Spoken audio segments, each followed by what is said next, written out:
And for our last set of conclusions. So, number 5 is to remember that studies have shown that treating patients with community-acquired pneumonia with only 5 days of antibiotic leads to adequate outcomes, even if the patient is sick enough to be admitted to the intensive care unit.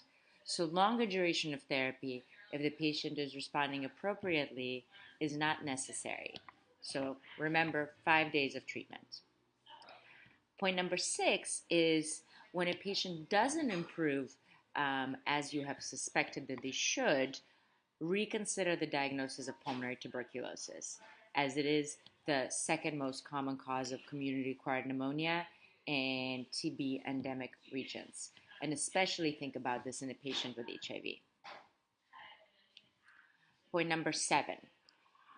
Cardinal features of an aspiration pneumonia are acute onset, an infiltrate on chest x-ray in the right lower lobe, and it occurs in the patients who have difficulty managing their secretions. So patients in a coma, patients who have dysphagia as a result of a stroke, or patients who've been vomiting perhaps due to consumption of alcohol or a GI illness.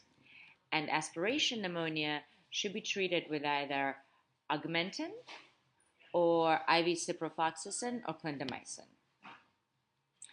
And the last point to remember is that hospital-acquired pneumonia is different in patients who are on a ventilator and different in patients who get the signs of pneumonia early in their hospitalization versus late in their hospitalization.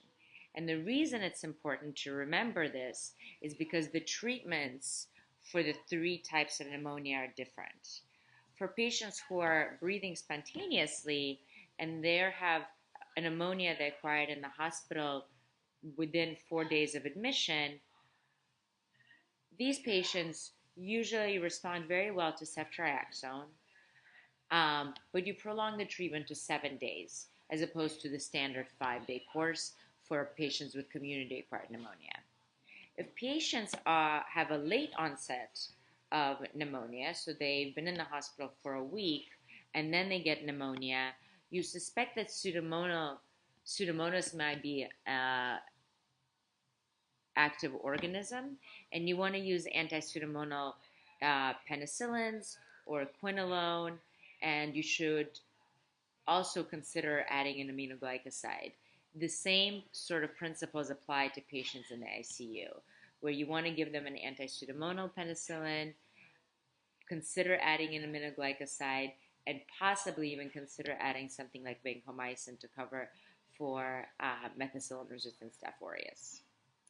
Now, I know it's a lot of conclusions to remember, but there's a quiz you can take afterwards, which will hopefully reinforce all of this knowledge. Thank you so much.